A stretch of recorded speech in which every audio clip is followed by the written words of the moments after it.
Hello again and welcome to Ndudu by Fafa.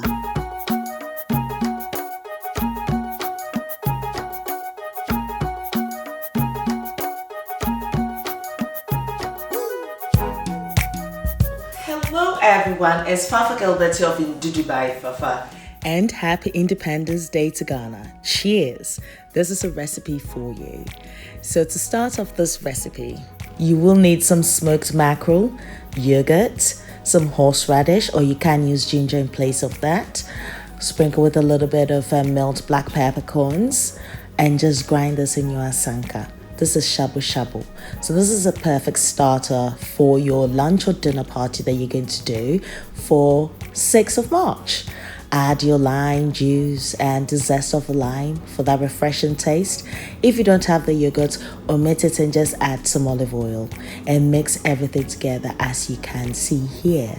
That is just flavorful. Now just place a saucepan with your preferred oil on a medium heat, and for this we're going to fry our plantain. Now the plantain that I've actually used in this recipe is one that has started to over ripen, so it started to have this little black dots on there, because I'm going to be using this as a canapé base. So you need it to be soft, but not too soft, but a little bit firm. So that is just perfect. So I'm just going to fry this for about 5 to 6 minutes, and because it has a higher sugar content, it browns quickly. So do keep an eye on it. And the shape of the plantain cubes are important because they're going to be standing just perfectly. So now I've got my golden plantain. Now let's move on to the next level. By now, if you haven't tried my shito recipe, then you know you're missing out, because the shito recipe they be. And you need to actually click on the link at the top for this Ewa Agoyin recipe, which is using the shito.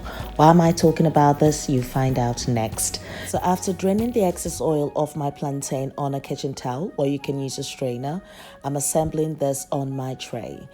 Now you would understand why that you need to actually cut it in this shape, because it allows it to stand and it allows me to actually fill it with my shenanigans.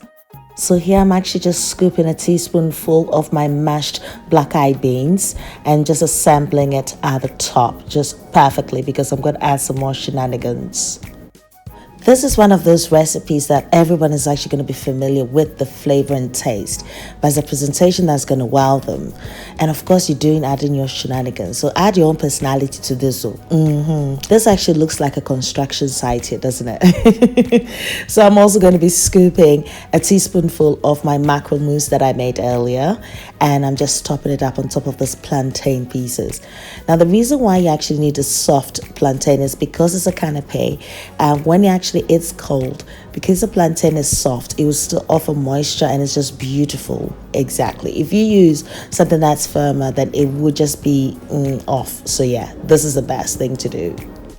So this is a great thing that you can actually just make when your guests do arrive. It doesn't take long, provided you've got your shito, you've got your pre-cooked black-eyed beans ready. For the Ewa Agoyin canapé, I'm actually topping it up with some black chili sauce, which is my shito recipe. You need to watch that recipe. I'll leave a link at the top. Now I'm actually going to top the mackerel with some caviar, as you do. Yes, of course, if you do like caviar, that's great. If you can get access to caviar, that's great. What's going to be an alternative to caviar? Really, I don't think there's an alternative. You know what? If you don't have access to it, just omit it all together and just enjoy it just the way it is, because it is equally delicious.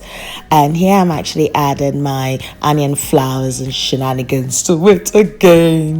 So look at this. Here we have, look at the plantain with the mackerel mousse and caviar. And presented here is the Ewa Agoyin as well. Now I'll tell you what, this is such an easy recipe to create, and I hope you're actually inspired to try it. I know, right? Happy Independence Day. Yes, it's so unza. Miwela. And Dubai Fafa, mi wom. I'll leave a transcript of the recipe, including the list of ingredients and measurements, on my blog ndudubyfafa.blogspot.com. I'm also on Facebook, Instagram, and Twitter as ndudubyfafa. So do pass by and say hi. Until next time, be you, be nice, be beautiful, be kind and kinder to yourself. And guess what? I love you. Take care of you.